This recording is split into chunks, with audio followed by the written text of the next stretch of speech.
Assalamualaikum warahmatullahi wabarakatuh teman-teman. Apa kabar teman-teman hari ini? Semoga teman-teman selalu diberikan kesehatan dan selalu dilindungi oleh Allah. Alhamdulillah, kita dapat berjumpa kembali dalam sentra bahasa. Nah, teman-teman, kali ini tema kita masih sama, yaitu tentang sinar matahari dan subtema fenomena alam. Kita sudah masuk di subtema yang baru ya, teman-teman. Apa itu fenomena alam? Fenomena alam adalah berbagai peristiwa yang diakibatkan oleh alam yang disaksikan oleh panca indera kita, serta dapat dinilai dan diterangkan secara ilmiah. Ya, teman-teman. Nah, fenomena alam ini juga bisa dikatakan sebagai keajaiban karena jarang terjadi. Dan hal ini murni merupakan atas izin dan kekuasaan dari Allah. Nah, manusia tidak bisa ikut campur dalam terjadinya fenomena alam itu. Manusia hanya dapat mendeteksi gejala yang muncul atas terjadinya fenomena alam tersebut. Wah, Masya Allah ya teman-teman, fenomena alam ini hanya dapat terjadi atas kekuasaan dan izin dari Allah. Nah, selanjutnya, apa saja macam-macam dari fenomena alam? Yang pertama, ada gerhana bulan. Nah, yang kedua, ada gerhana matahari. Yang ketiga, ada pelangi. Nah, pelangi ini sering kita lihat ya setelah hujan berhenti. Lalu ada aurora. Nah, aurora ini hanya terjadi di beberapa tempat di bumi ya, teman-teman. Jadi tidak semua tempat bisa melihat aurora. Lalu ada hujan meteor. Nah, hujan meteor pun juga jarang terjadi, teman-teman. Dan tentunya ini atas izin dan kekuasaan dari Allah.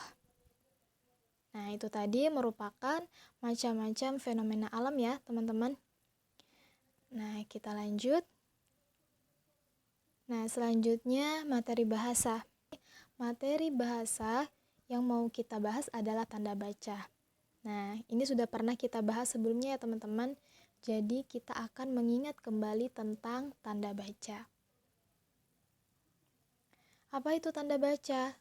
Tanda baca adalah suatu bentuk simbol yang berguna untuk membuat susunan kalimat menjadi beraturan dan untuk memberikan intonasi pada suatu kalimat. Nah, apa saja macam-macam tanda baca?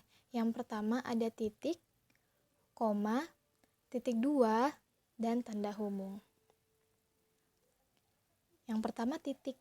Nah, titik merupakan tanda baca yang digunakan untuk mengakhiri sebuah kalimat atau menjadi penutup sebuah kalimat. Ya, selain itu, tanda titik juga berfungsi untuk menandai gelar, singkatan, dan bilangan. Ya, teman-teman, jadi biasanya kalau dalam satu kalimat itu sudah selesai yang dibahas, maka biasanya diakhiri dengan tanda titik.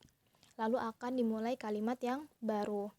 Nah, itu contohnya. Yang selanjutnya ada untuk singkatan, ya, singkatan gelar. Nah, contoh gelar dokter. Nah, biasanya kalau di rumah sakit atau di tempat praktek dokter, nah biasanya ada ya, di depan nama dokternya itu ada tulisan DR titik. Nah, DR itu artinya dokter. Nah, itu diberi tanda titik DR, singkatan ya. Sama juga di dalam sebuah tulisan biasanya juga ada yang ditulis dengan DST titik. Nah, itu artinya dan seterusnya. Lalu untuk bilangan 1250. Nah, angka 1000 ditandai dengan tanda titik. Juga di waktu jam 7.30. Nah, jam 07.30. Nah, seperti itu ya teman-teman penggunaan dari tanda titik. Nah, selanjutnya ada tanda koma. Tanda baca yang digunakan untuk memisahkan kata atau kalimat dan juga memisahkan suatu unsur dengan sebuah perincian. Nah, untuk memisahkan kata atau kalimat. Contoh teman-teman, yang pertama, Afan makan roti, koma, sedangkan Mada minum susu. Nah, jadi ini ada dua kalimat nih teman-teman, dipisahkan dengan tanda koma. Juga ada kalimat, karena hujan deras, koma, Yazid tidak masuk sekolah. Nah, seperti itu ya teman-teman, penggunaan dari tanda koma. Itu contohnya. Nah, selanjutnya tanda baca titik dua. Nah, tanda baca titik dua, tanda baca yang digunakan untuk memisahkan sebuah perincian atau penguraian kalimat. Juga bisa digunakan pada teks percakapan. Nah, contoh teks percakapan. Ini Raisa yang berbicara ya. Raisa titik dua, di mana rumahmu? Nah, biasanya dalam teks percakapan nama orang ya, nama orang nih Raisa dipisahkan dengan kalimat yang diucapkannya. Tuh biasanya.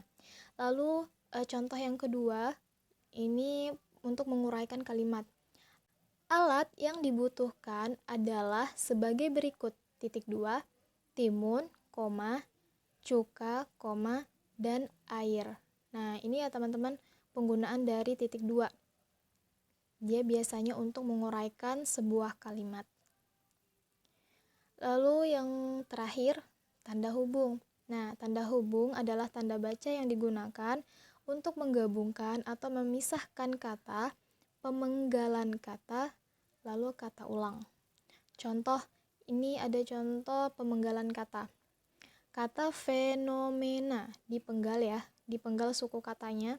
V, tanda hubung, no, tanda hubung, me, tanda hubung, na. Fenomena ya. Lalu untuk kata ulang, lari-lari. Nah, biasanya untuk kata yang berulang ditandai dengan tanda hubung.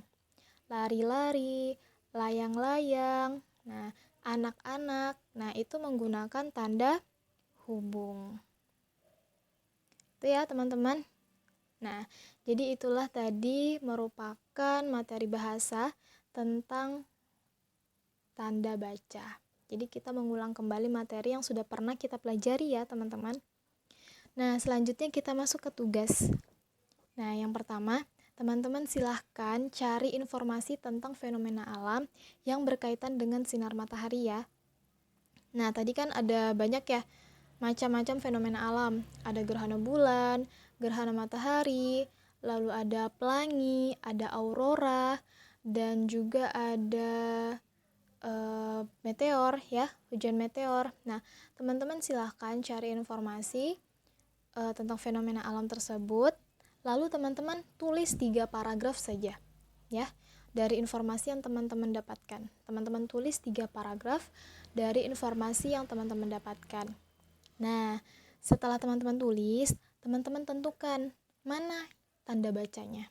Teman-teman boleh tandai, diberi lingkaran atau teman-teman beri garis bawah tanda bacanya, silahkan. Pastikan tanda bacanya bisa terlihat ya. Jadi Bu Sukma bisa tahu, oh dari paragraf yang dibuat sama teman-teman ini ada tanda baca apa saja. Nah, nanti teman-teman boleh tunjukkan. Oke teman-teman? Oke, alhamdulillah Ibu rasa cukup untuk materi bahasa hari ini. Semoga teman-teman diberikan kemudahan untuk menyelesaikan pekerjaan hari ini. Oke teman-teman, billahi taufiq wal hidayah. Assalamualaikum warahmatullahi wabarakatuh.